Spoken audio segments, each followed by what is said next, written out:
Hello everyone, welcome back to another video. स्वागत करती हूँ आप सभी का। मैं हूँ पापिया और ये वीडियो एक सीरीज़ में कंटिन्यू हो रहा है। जैसे कि आप सभी को पता चल गया है दैट क्लैट पीजी होने वाला है। क्लैट पीजी सिर्फ और सिर्फ एलएलएम कोर्स में एडमिशन लेने के लिए नहीं, बल्कि ये एक अच्छा सा जॉब के लिए भी ये एग्जामिनेशन बहुत सी कैंडिडेट देते हैं।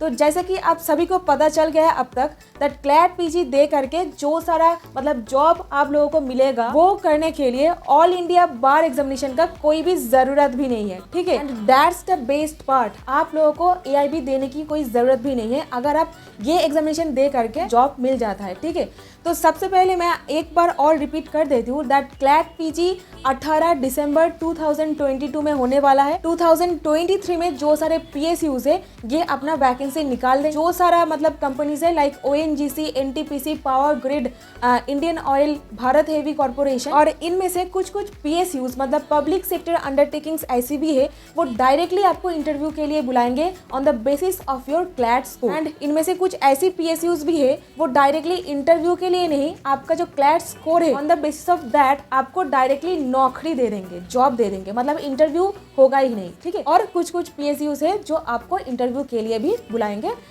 पर्सनैलिटी टेस्ट, आपका जो पर्सनैलिटी है उसको टेस्ट किया जाएगा। तो यहाँ पर let me tell you one thing, जो सारे कॉम्पिटिटिव एग्जामिनेशन होता है किसी जॉब के लिए, पोस्ट के लिए, वहाँ पर एक कैंडिडेट के अंदर सिर्फ 3 या फिर 4 क्वालिटी देखा जाता है। सो सबसे पहला उनका प्रेजेंस ऑफ माइंड, काम एंड कंपोस्ट, क्योंकि आपको अगर कोई ऑफिसर बनाया जाएगा, आपका पोस्टिंग एक ऑफिसर रैंक में होगा, तो सबसे पहले आपको काम एंड कंपोस्ट होना पड़ेगा। आपका एक पर्सनालिटी में एक ऑरा होना चाहिए, और इसके साथ आपका presence of mind, problem solve को यूं ही आप सॉल्व कर सकते हो, ऐसा आपके अंदर एबिलिटी होना चाहिए। और थर्ड क्वालिटी दैट आपके अंदर कितनी अवेयरनेस है, समाज में जो हो रहा है, आपका सराउंडिंग्स में जो सारा चीज चल रहा है, आपको वो सारे चीजों के बारे में कितना पता है। ठीक है, यही सारे चीजों को दिमाग में रख करके जो सारा एग्जामिनेशन होता है उसका डिफिकल्टी लेवल को कंसिडर किया जाता है। ठीक है, तो क्लैट पीजी आपको दे करके मैं पिछली वीडियो में बता चुकी हूँ ऐसा जॉब मिलेगा, कौन सा रैंक होता है। ठीक है, तो इस वीडियो में आपको बताऊंगी बाप ऑफ द स्ट्रैटेजी। यस, आप थंबनेल पर देख चुके हो दैट बाप ऑफ ऑल स्ट्रैटेजी, सिर्फ यही स्ट्रैटेजी आपको चाहिए क्लैट पीजी क्लियर करने में।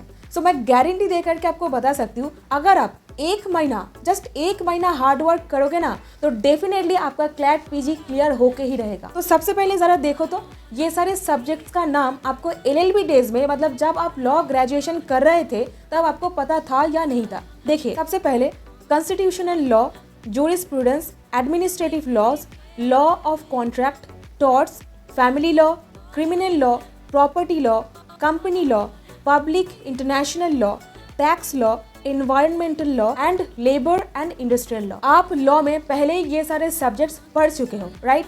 और अगर आपका बेसिक क्लियर है तो आप डेफिनेटली क्लैट पीजी में एक अच्छा सा स्कोर ला सकते हो।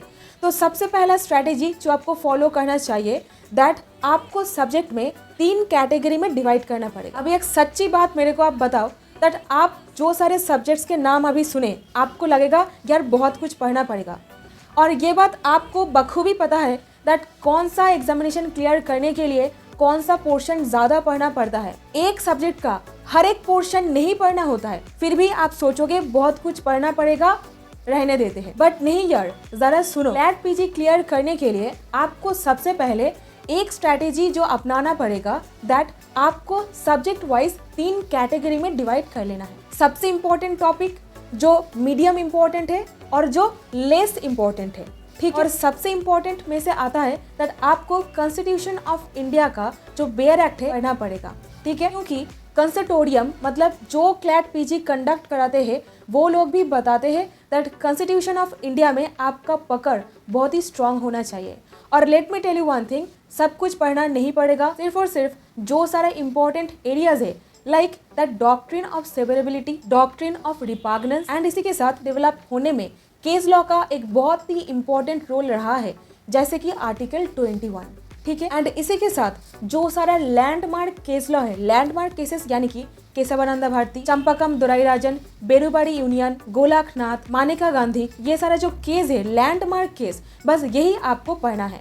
और पढ़ते वक्त आपको एक लिस्ट बना लेना है उसी के साथ ही साथ। ठीक है। और यहीं पे आता है दूसरा स्ट्रैटेजी, और वो है ये जो सारा जजमेंट है, लैंडमार्क फेमस जजमेंट, ये पढ़ने के लिए आपको एक स्ट्रैटेजी फॉलो करना पड़ेगा।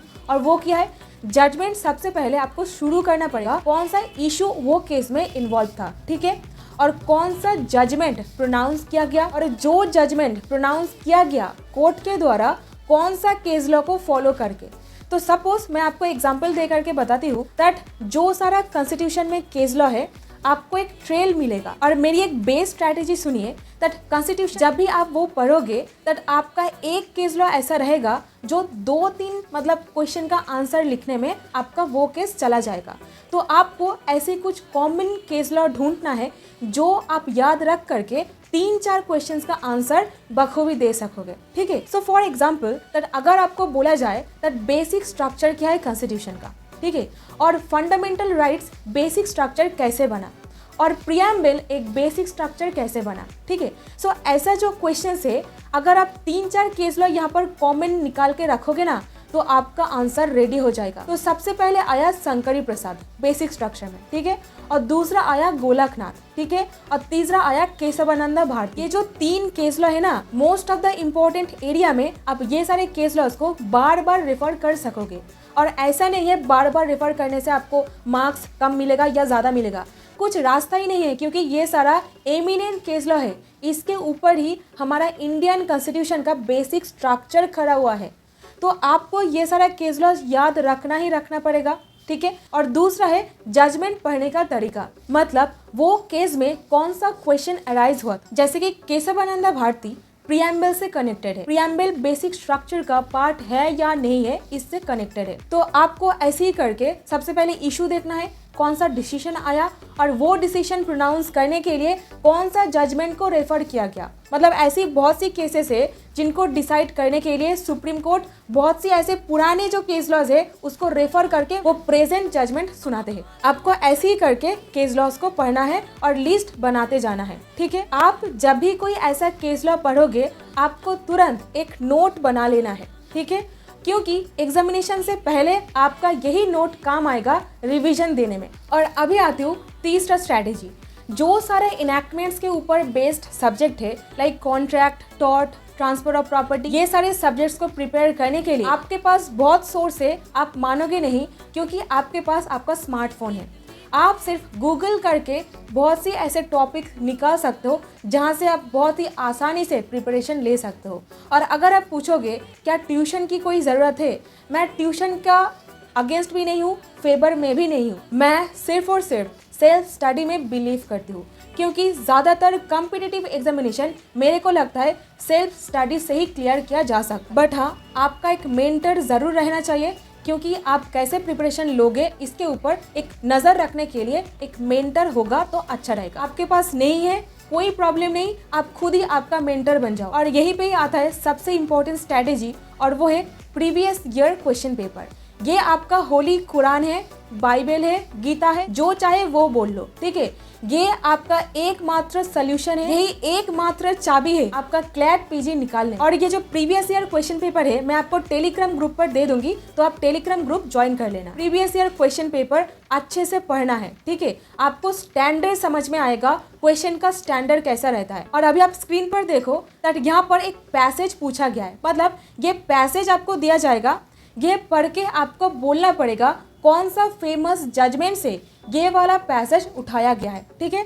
तो सबसे पहले आपको जो मैंने बताया एक जजमेंट का लिस्ट प्रिपेयर करना पड़ेगा। इसके बाद वो जजमेंट का जो लिस्ट आप प्रिपेयर किए हो उसको आप कंटिन्यूअसली रिवीजन करते चले जाओ। और यहीं पे ही आता है और एक इम्पॉर्टेंट स्ट्रैटेजी, और वो है दैट जो सारा नेशनल डिस्कशन में केस लॉ था, मतलब करेंटली EWS कोटा को लेकर के एक केस चल रहा है, और एबॉर्शन लॉ को लेकर के आप कुछ डेवलपमेंट देखे हो, साथ जो सारा इवॉल्विंग टॉपिक है, मतलब जो सारा ऐसा टॉपिक वो करंट अफेयर्स में रहा है और वो नेशनली डिस्कस किया गया है, मतलब राष्ट्रीय लेवल पर उसको डिस्कशन किया गया है एंड वो किसी न किसी तरीके से डिबेट में रहा है, ठीक है। ऐसा जो रिसेंट केस लॉज है ये आपको एक लिस्ट बना लेना है, करीब 60 से 70 या फिर 100 कुछ मैटर्स आपके सामने आएगा, वो आपको खाते में नोट डाउन करके बस रिवीजन देते चला जाना है, ठीक है।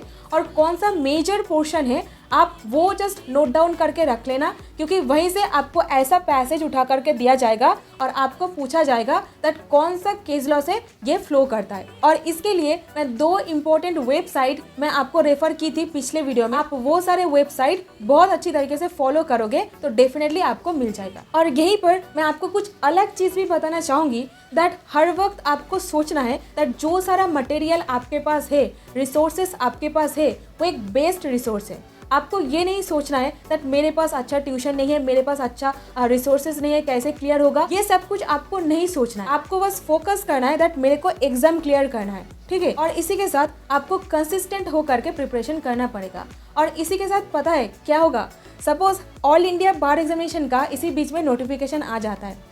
जब आप प्रिपरेशन इसके लिए चालू कर दोगे ना, तो ऑटोमेटिकली आप AIB के लिए भी इनडायरेक्टली प्रिपरेशन ले चुके होंगे, ठीक है। और अगर आप AIB के लिए प्रिपरेशन ले रहे हो तो ऑटोमेटिकली इसका भी हो जाएगा। बट कुछ डिफरेंट एस्पेक्ट है क्लैट PG के लिए, वो आपको फॉलो करना पड़ेगा। तो इसी के साथ हो जाएगा ना, मतलब सांप भी मर जाएगा, लाठी भी नहीं टूटेगा, है ना।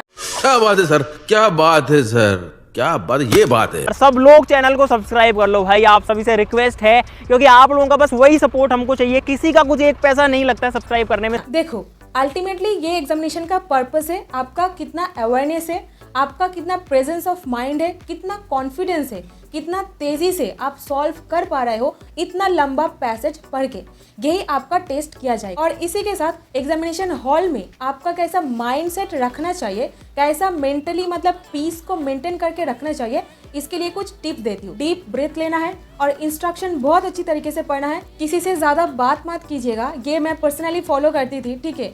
और दूसरा पॉइंट, ठंडा पानी पियो और पहली नज़र में जो क्वेश्चन का आंसर आपको लग रहा है दैट ये मुझे पता है, सबसे पहले उसका आंसर करो, ठीक है। जो नहीं पता छोड़ दो, आगे बढ़ जाओ। और बाकी जो सारा क्वेश्चन रहेगा एकदम आखिर में आप वो सारे क्वेश्चंस को लेकर के पढ़ोगे, ठीक है, क्योंकि नेगेटिव मार्किंग भी है, ये आपको ध्यान रखना है। खुद को काम रखना, कंपोस्ट रखना एंड कॉन्फिडेंस बनाए रखना, ठीक है। तो यही सारे जो स्ट्रैटेजीज मैं आपको बताई फॉलो करो, डेफिनेटली एग्जामिनेशन क्लियर हो जाएगा। और क्लियर होगा ना तो डेफिनेटली मुझको इन्फॉर्म करना। सो मिलती हूँ नेक्स्ट वीडियो पर। Till then stay happy, stay blessed, keep learning new things and thank you so much for watching this video. अगर कोई डाउट रहता है तो कमेंट करके बता सकते हो या फिर इंस्टा पर DM भी कर सकते हो। Thank you so much for watching this video.